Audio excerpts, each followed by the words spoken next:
بسم الله الرحمن الرحيم. الحمد لله رب العالمين، والصلاة والسلام على رسوله الأمين محمد وآله وصحبه أجمعين، أما بعد. leo ikiwa ni tarehe 21 mwezi wa Dhulqaada mwaka 1446 katika darsa ya risala aqidatu al-imam Muhammad ibn Abdul Wahhab rahimahullah ta'ala بشرح معالي الشيخ صالح الفوزان حفظه الله تعالى. tulianza katika kikao kilichopita kusoma sharh ya maneno al-musannif rahimahullah. قال وهم في باب وعيد الله بين المرجئة والوعيدية.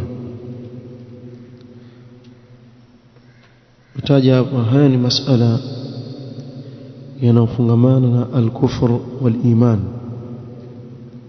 kafiri na iman, لأصحاب الكبائر من أهل الإيمان, katika watu wanaofanya madhambi makubwa katika waumini. Huyo anayefanya dhambi ambao ni chini ya shirki, kama kunywa mvinyo, kunywa ulevi, kuiba na mengineo katika madhambi ambao ni chini ya shirki, hukumu yake ni nini? Tumetaja kundi la kwanza ambao ni al-wa'idiyya wa hum al-khawarij. Tukataja kwa khawarij itikadi yao na itakidi wao ni kuwa anayefanya dhambi katika madhambi makubwa ni kafir, ashatoka katika Uislamu. Na hapa kuna jambo muhimu sana tukanigusie. Sio lazima haswa katika khawarij wa asri hii tunaoishi, si lazima atamke aseme kuwa anayefanya dhambi katika madhambi makubwa ni kafiri. Aweza kukataa mtu, mimi sisemi hivyo, sijasema mimi anayezini ni kafiri, sijasema mimi anayeiba ni kafiri. Lakini yeye wale viongozi wanaohukumu kwa sheria isiyokuwa ya Allah bila kuitakidi kuwa ni bora au ni sawa na hukumu ya Allah, moja kwa moja umuita nani? Ni kafiri. Wakati ile pia hukumu yake ni hivi, ni kabira min kaba'ir adh-dhunub. maadamu haja halalisha ile jambo, abakia katika Uislamu, ni fasik. Akamkufurisha yule kiongozi, huyu ana itikadi ya kikhariji hata akikataa upande mwingine. Kwa yatosheleza dhambi moja katika madhambi makubwa, mtu akamkufurisha mwenzake kwa dhambi hiyo, kuwa yeye ashaingia katika itikadi ya khawarij.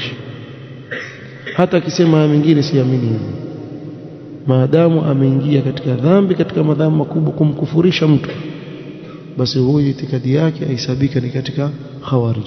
Tuliozungumzia khawarij kwa kirefu,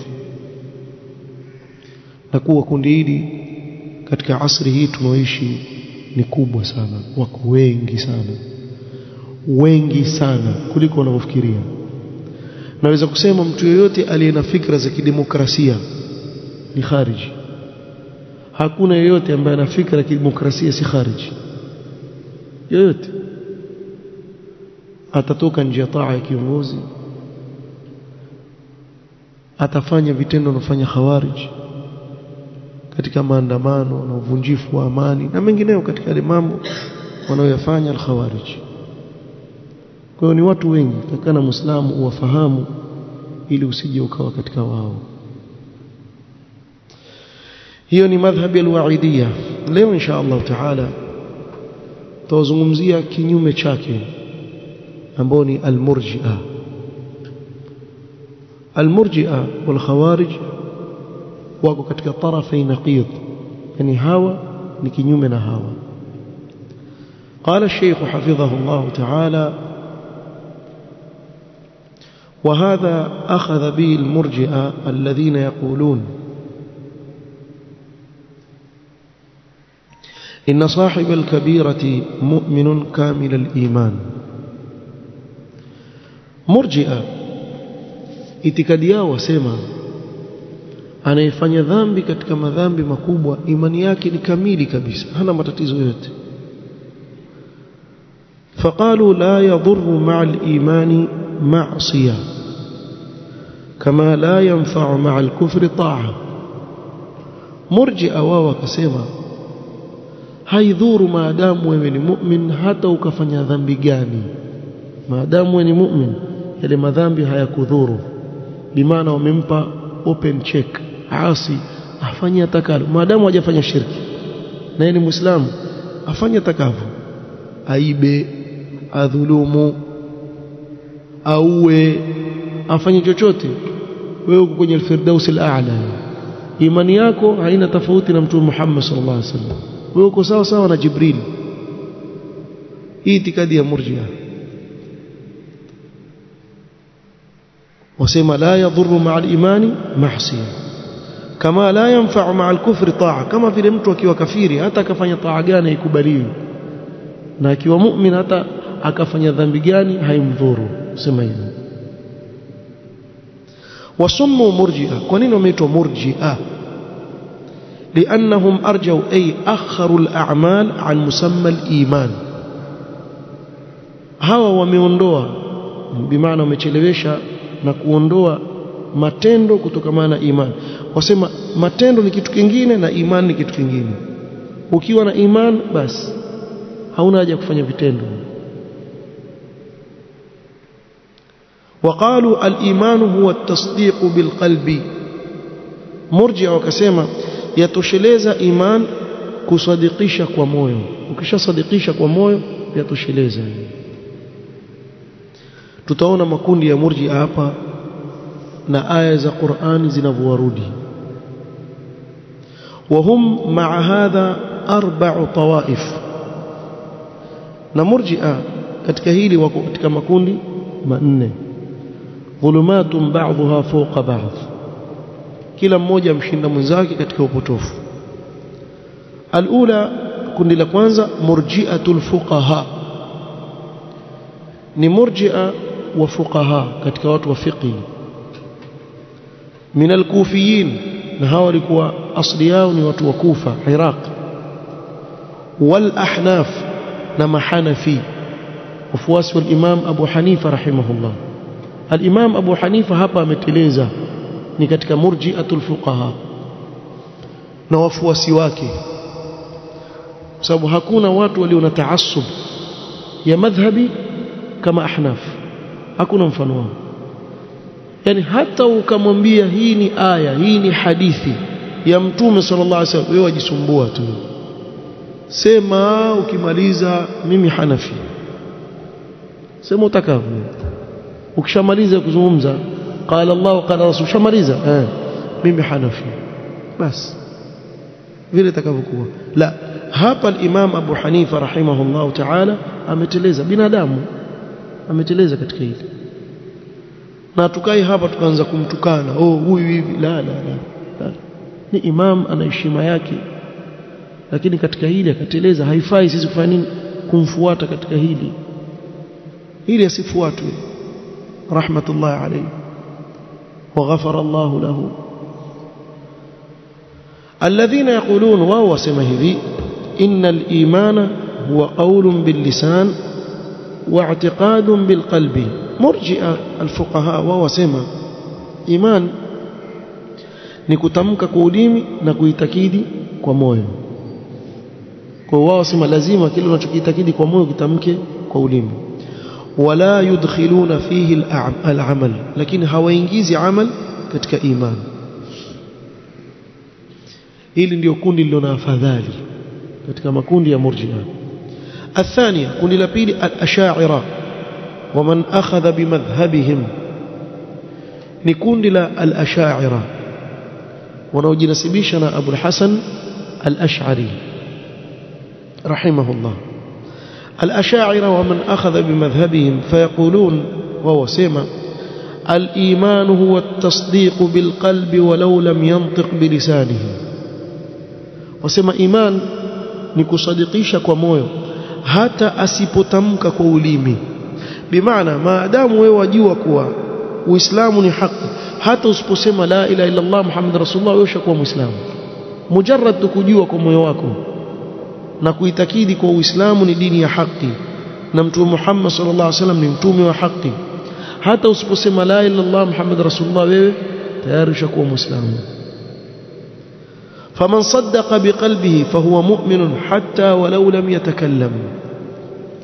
kwa ashaira wakaenda kuwa anayesadikisha kwa moyo basi ni mu'min hata asipotamka kwa ulimi. Sheikh Al-Fawzan asema wa ala hadha falkuffaru mu'minun, tukiwa tutaitakidi hivi basi itakuwa makafiri ni waumini. لأنهم يصدقون بقلوبهم لكن لا ينطقون بألسنتهم. ukiangalia kufaru Quraysh waliotumilizwa kwa Mtume Muhammad sallallahu alaihi wasallam, wao walikuwa wakiitakidi kuwa Mtume sallallahu alaihi wasallam ni mkweli ndani ya nyoyo zao, lakini hawatamki kwa ulimi. Qala ta'ala qad na'lamu innaka au innahu la yahzunuka alladhi yaqulun, qad na'lamu innahu la yahzunuka alladhi yaqulun, sisi tunajua kwa ewe mtume wetu cha kutia huzuni kile wanachokisema wale kufaru Quraysh. Wakamuita mchawi, wakamuita kahin, majnun, kila aina ya majina wakampa Mtume sallallahu alaihi wasallam. Allah asema fa innahum la yukadhibunaka, wale wajua kuwa wewe ni mkweli, wajua wao wale kufaru Quraysh kuwa wewe ni mkweli ndani ya nyoyo zao wajua. ولكن الظالمين بآيات الله يجحدون, lakini madhalim wakanusha tu aya za Allah na wajua ukweli wake ndani ya nyoyo zao. Kwa hiyo kwa kauli ya Ash'ari kufaru Quraysh wote watakuwa nani? Mu'minun, ni waumini, tena si waumini tu, imani yao imekamilika kama ya Jibril. Abu Jahal hana tofauti na nani? Na Abu Bakar as-Siddiq. Naelewa bid'a kitu kibaya sana, zushi katika dini kitu kibaya sana. Unaweza kuzungumza maneno subhanallah hata ingia kilini kusema hivi, bado hamjaona, basi kuna wengine waovu zaidi kuliko hii. hum yusaddiquna biqulubihim wa ya'lamuna annahu rasulullah. wale kufar Quraysh walikuwa sadikisha ndani ya nyoyo zao wajua huyu ni mtume wa Allah, wa anna alqur'ana kalamullah, walikuwa wajua kuwa hii Qur'an ni maneno ya Allah yaliyoteremshwa. wa anna ma jaa bihi huwa alhaq, na walikuwa wajua alichokuja nacho Mtume Muhammad sallallahu alaihi wasallam ni haki. Lakin yamna'uhum wal'iyadhu billahi mawani', lakini kuna vitu vinavyowazuia wao kumfuata Mtume sallallahu alaihi wasallam. imma alkibr wal anafa, ni kiburi kile, walikuwa na kibr wakijiona sana, au alkhawf ala manasibihim wa riasatihim, au kuwa na hofu juu ya vyeo walivyokuwa navyo. Wajua waweza kuwa mtu wa bid'a ukawa na cheo kikubwa wewe, ukaitwa mufti, ukaitwa sijui nani, kila aina majina watakupa, shekhe kubwa, hakuna kama wewe. Hebu ufikiria kwa mfano yule mulla anavyofanywa na kundi la mashia kibora, eti mwambie yule awe msunni mpaka akubali, Allah aweza kumuongoza. Lakini akiangalia milioni ngapi ya watu duniani wanifuata mimi, unaona ninachokitaka nakipata. Kuna watu wakimuona yule kusema akikuangalia tu hivi baraka zote ushazipata, waamini hivyo. Nyinyi hamjaona nyinyi, wakimuona yule bwana wamuita Mola kwa sauti yake mpaka wasikie wataka kulia Mola. Yule Mola basi afanya na yoijulia, hao jamaa potofu wajulia sana, dai isha kuangalia ifanye enda zake. Yule pale aliita Mola, yule tajifutafuta hivyo, baraka zote shazipata. Yani ujinga mkubwa sana walionao hawa wafuasi. Alafu wewe umwambia Mola sasa wewe kuwa sunni bwana, unavyofanya hivyo wewe wajua wazi bwana mrongo. Kwani wafikiria Mola ajui kama mrongo? hajui kama yake mwangalia hivi mtu apate chochote? Yajua. Ama wewe una iwe itakidi kwa yeye aweza kufanya kitu? Yajua yeye kuwa ni mrongo. Binadamu gani anaweza kumwangalia mwenzake ati hivi baraka zote akazipata? Hakuna chochote kama hicho. Yajua wazi mrongo. Ama achukue kitambara ajifuta jasho kikupa nenda kakiuze, jamaa watakinunua kina baraka. Hakufanywa hivi Abu Bakar wala Umar wala Uthman wala Ali radiyallahu anhum ajma'in, mbali na Mtume Muhammad sallallahu alaihi wasallam. Alhasil, wakati mwingine kile cheo mtu alichonacho chamzuia yeye kuikubali haki wazi wazi. Sasa nikikubali ile haki alafu nitakuwaje mimi? Ajaribu kufikiria ataishi vipi akikubali haki wale wenzake wakimzuia. Na hili ndilo lilomzuia Herakli adhimu Rum kumfuata Mtume Muhammad sallallahu alaihi wasallam. Alipomuuliza Abu Sufyan kabla ya kusilimu kuhusu Mtume Muhammad sallallahu alaihi wasallam, maswali aliyomuuliza akahakikisha kuwa yule nani ni mtume.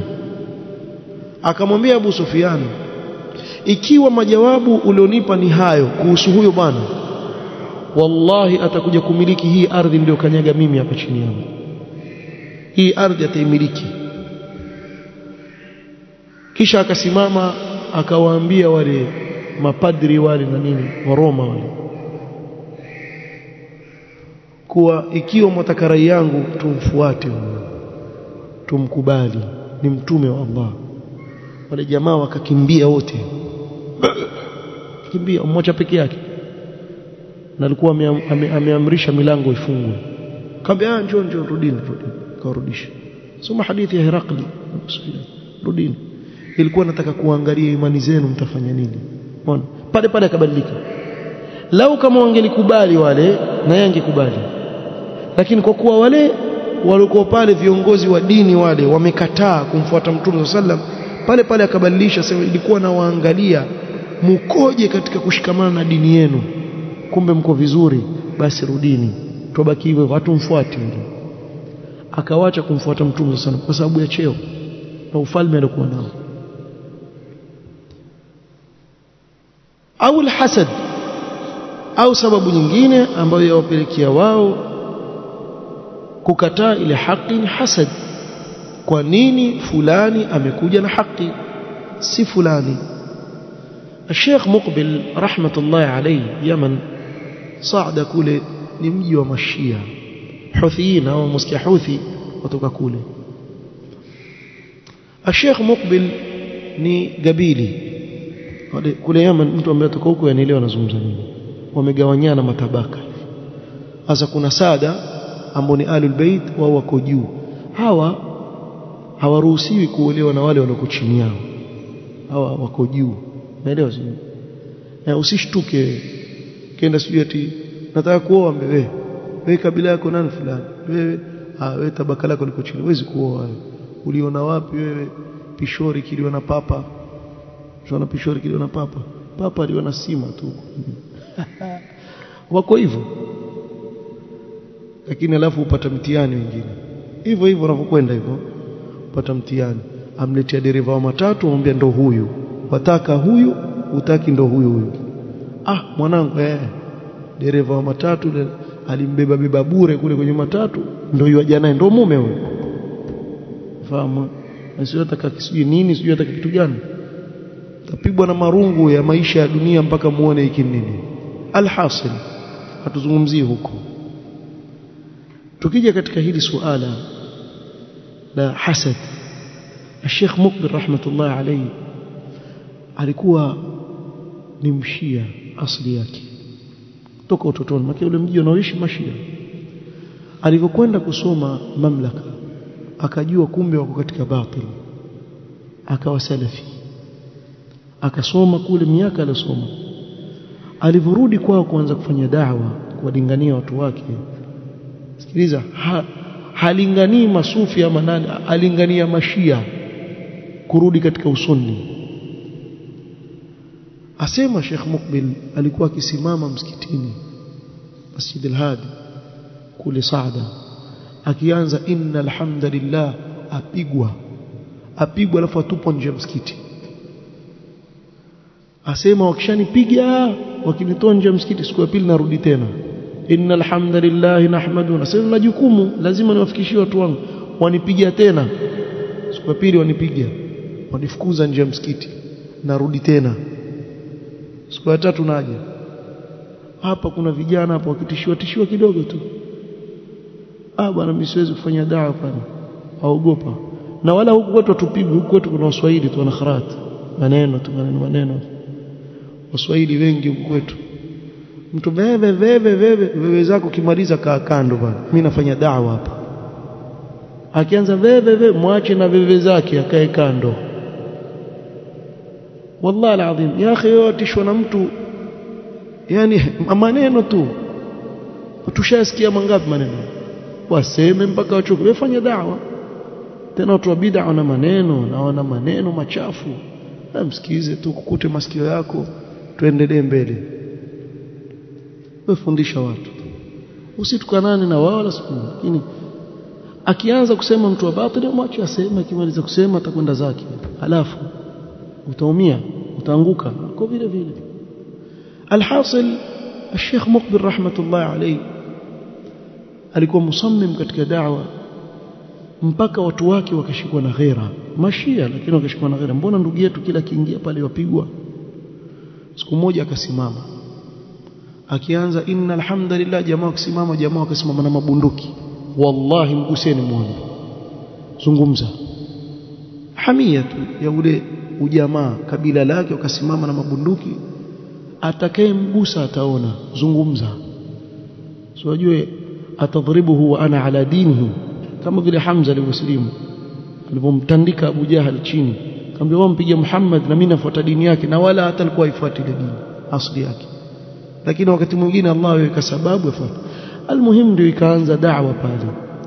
Alipoanza kufanya da'wa walikuwa wale wa kabila wale wanaojiita Ahlul Bait kule walikuwa wakisema gabili, yani mtu yuko chini yetu kidaraja, yeye yajua haki sisi hatuijui. Na hapa kwetu ni hivyo hivyo. Hapa kwetu pia iko hivyo hivyo. Umwangalia mtu mkabila gani? Hasa huku kwetu kuna ukabila sana. Nikwambia wazi. Nani yule? Yule ajua nini? Utafikiri ile elimu imewekewa makabila au tabaka fulani ndio wanaoijua peke yake. Yani wewe ukiwa kabila fulani hata ukasoma vipi hifadhi Qur'ani yote ujue idadi ya aya, ukitajua aya wasema na namba yake pia, sura fulani aya fulani. Lakini si wewe kabila fulani hata ukasema nini tukubali. Sio mafahamu iko huku kwetu sana. Huku kwetu iko sana. Na sana makhurafi wanayo mambo. Hasad.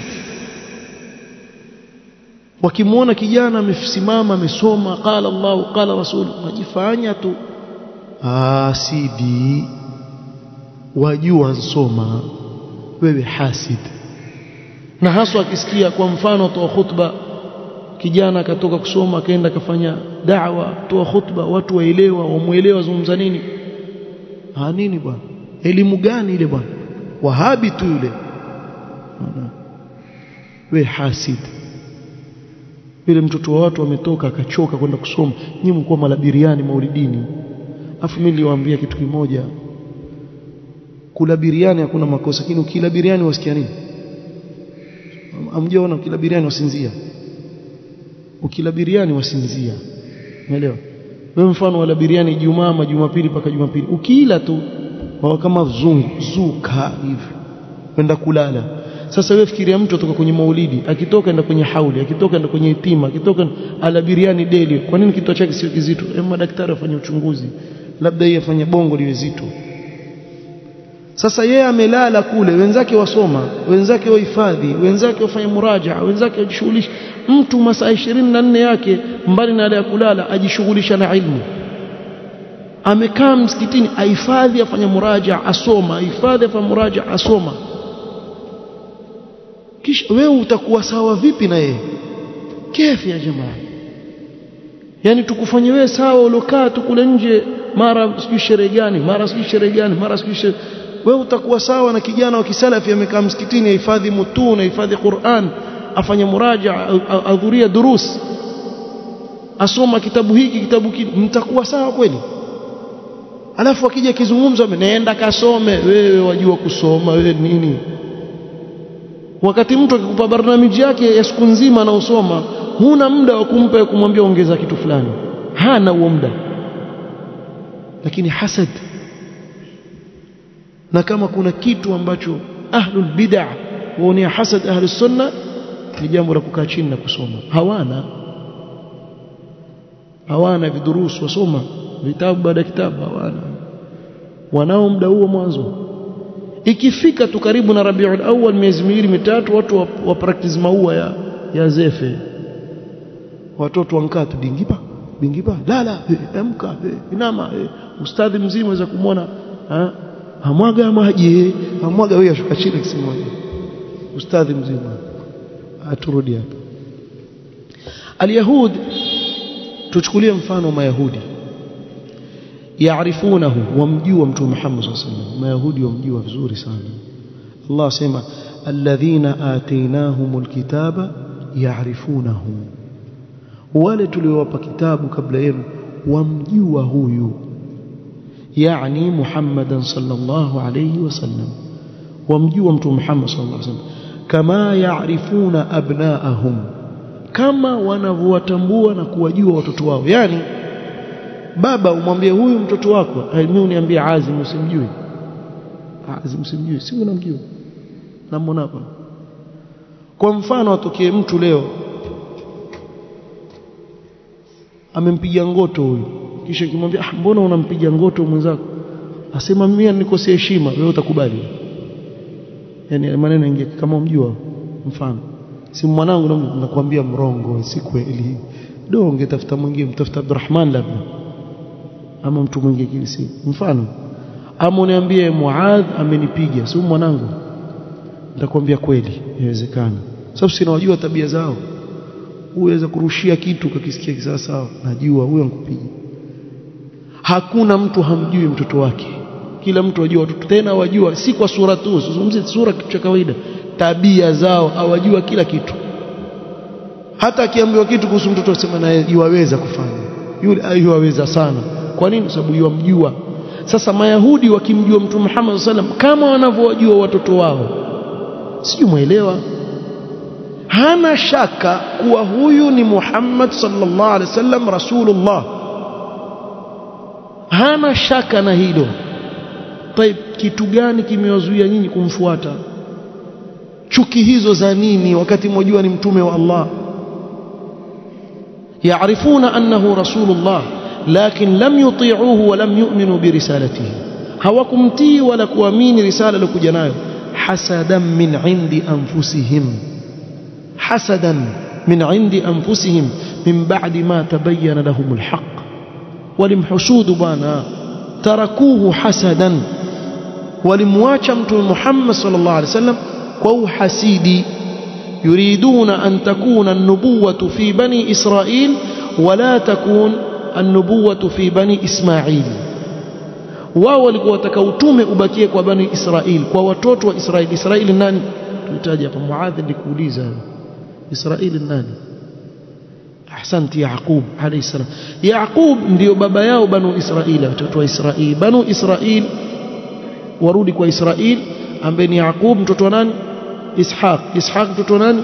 Ibrahim alayhi salam. Mitume wote waliokuja baada yake ni katika kizazi chake, wote ni katika kizazi cha Ibrahim, Ishaq, Yaqub kushuka chini, Yusuf alayhi salam, Musa na wengineo, Harun, wote hao mitume wa banu Israili. Hao wote warejea kwa Israili ambaye ni Yaqub. Lakini atakatufahamu Ibrahim alayhi salatu wasalam alikuwa na Ishaq na alikuwa na Ismail. Upande wa Ismail hakukutokea mtume yoyote mpaka mtume wa akhir zaman ambaye ni Mtume Muhammad sallallahu alaihi wasallam akatokea katika watoto wa nani? Wa Ismail.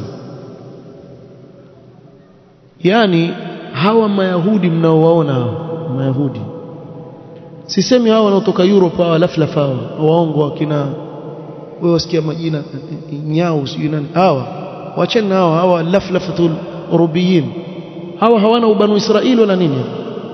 Naweza kusema zaidi ya 99% si katika banu Israeli.